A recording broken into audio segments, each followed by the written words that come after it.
ನಮಸ್ಕಾರ, good evening. ನಾನು Harish Nagaraj. Corona ಎಚ್ಚರ ಕಟ್ಟೆಚ್ಚರ. ಪ್ರತಿದಿನ ಈ ಟೈಮ್ ಅಂದ್ರೆ ಅದು ರಾಜ್ಯದಲ್ಲಿ ಅಫಿಷಿಯಲ್ ಆಗಿ ಇವತ್ತಿನ ಕೊರೋನಾ ಲೆಕ್ಕವನ್ನು ನಿಮ್ಮ ಮುಂದೆ ಇಡುವಂತಹ ಸಮಯ. ಇದೀಗ ಬರ್ತಿರುವಂತಹ ಬ್ರೇಕಿಂಗ್ ನ್ಯೂಸ್. ರಾಜ್ಯದಲ್ಲಿ ಇವತ್ತು 267 ಕೊರೋನಾ ಸೋಂಕು ಪತ್ತೆಯಾಗಿದೆ. ಇದುವರೆಗೂ ಒಟ್ಟು 4063 ಮಂದಿಯಲ್ಲಿ ಕೊರೋನಾ ಸೋಂಕಿಗೆ ಇದುವರೆಗೆ 53 ಮಂದಿ ಮೃತಪಟ್ಟಿದ್ದಾರೆ. ಅಂದ್ರೆ ಅರ್ಥ ಇವತ್ತು ಒಬ್ಬರ ಸಾವಾಗಿದೆ ಅಂತ. Breaking news.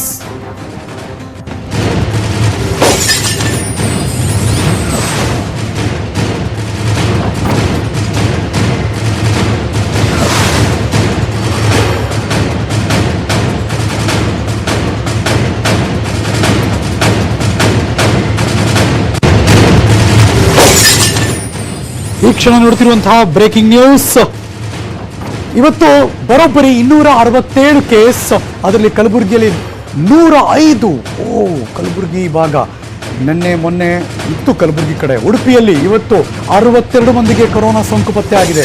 ರಾಯಚೂರು 35. ನಮಗೆ ದೊಡ್ಡ ಸರ್ಪ್ರೈಸ್ ಅನಿಸ್ತಿಲ್ಲ, ಬಿಕಾಸ್ ಇತ್ತೀಚಿನ ದಿನಗಳಲ್ಲಿ ಆ ಭಾಗದಲ್ಲಿ ತುಂಬಾ ದೊಡ್ಡ ಮಟ್ಟದಲ್ಲಿ ಕೊರೋನಾ ಪಾಸಿಟಿವ್ ಕೇಸಸ್ ಬಂದು ದಾಖಲಾಗಿದೆ. ಇನ್ನು ಬೆಂಗಳೂರಿನಲ್ಲಿ ನಿಧಾನಗತಿಯಲ್ಲಿ ಏರ್ತಾ ಇದೆ.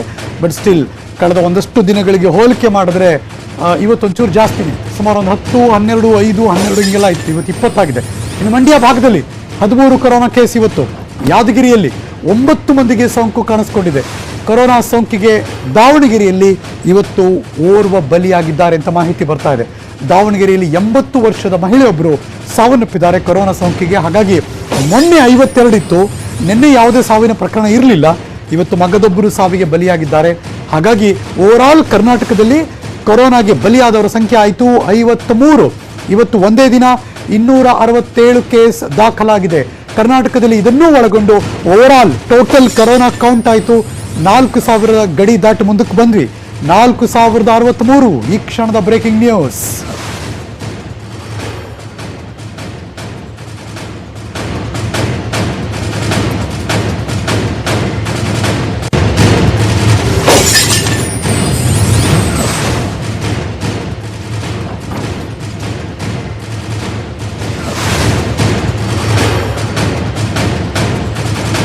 ಎಲ್ಲದರ ಬಗ್ಗೆ ಮತ್ತಷ್ಟು ಮಾಹಿತಿ ಕೊಡೋದಕ್ಕೆ ನನ್ನ ಸಹೋದ್ಯೋಗಿ ಸೌಮ್ಯ ಕಳಶ ಈ ಕ್ಷಣ ದೂರವಾಣಿ ಸಂಪರ್ಕದಲ್ಲಿದ್ದಾರೆ.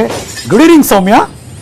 Very good evening Harish. 200-300 ಗಡಿ ಇವಾಗ ಪ್ರತಿನಿತ್ಯ ಬರುವ ಲೆಕ್ಕಾಚಾರಕ್ಕೆ ಬಂದ್ಬಿಟ್ಟಿದೆ. ಹಂಗೆ ನೋಡಕ್ ಹೋದ್ರೆ ಆದ್ರೆ ಉತ್ತರ ಕರ್ನಾಟಕ ಭಾಗದಲ್ಲಿ ಮಾತ್ರ ಇದರ ಸಂಖ್ಯೆ ಏರುಗತಿಯಲ್ಲಿ ಹೋಗ್ತಾನೆ ಇದೆ.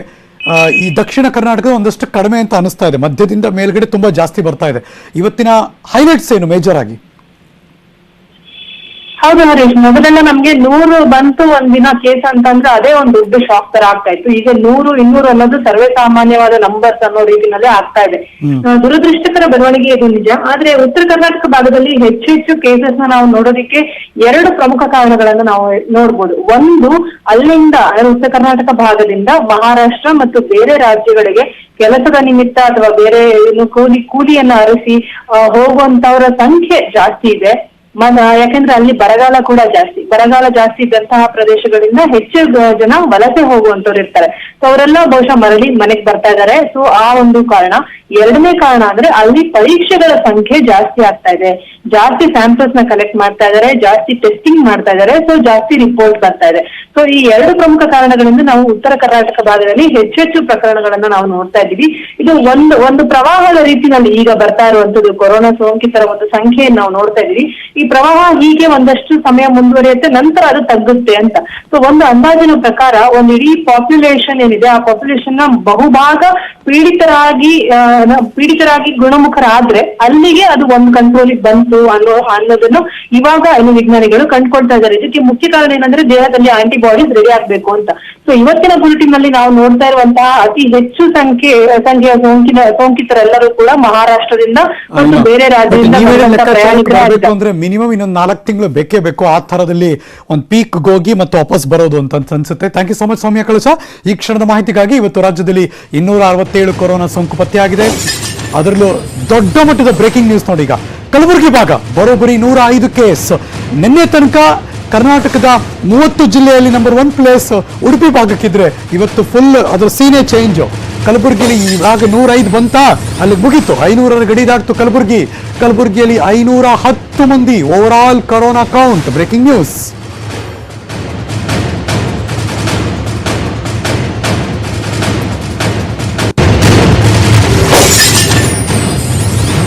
ರಾಜ್ಯದಲ್ಲಿ ಮೊದಲ ಸ್ಥಾನಕ್ಕೇರಿತು ಕಲಬುರಗಿ.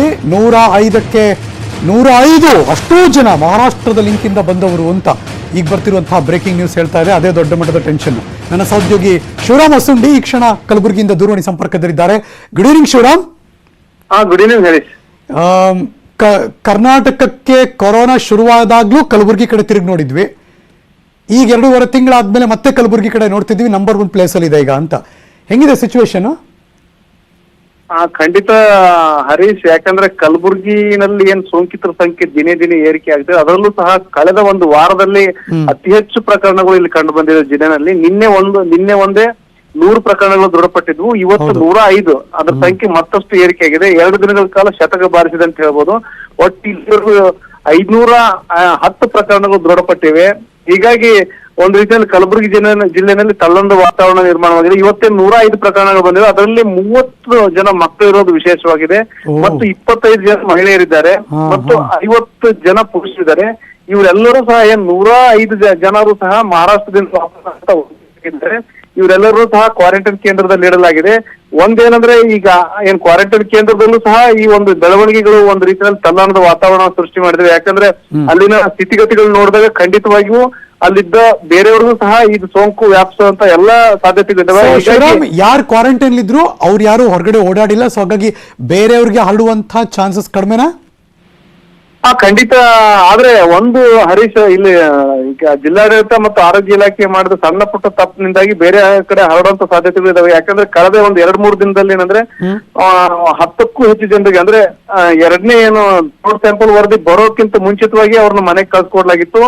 ನಂತರ ಕಳ್ಸಿಕೊಟ್ಟ ನಂತರ 3 ದಿನಗಳ ನಂತರ ಸೋಂಕು ದೃಢಪಟ್ಟ ನಂತರ ಅವ್ರನ್ನ ವಾಪಸ್ ಕರೆಸಲಾಗಿತ್ತು. ಹೀಗಾಗಿ ಕೇಸ್ ಇವತ್ತೇನಾದ್ರು ಇದೆಯಾ? ಯಾರಾದ್ರೂ ಇದಾರಾ?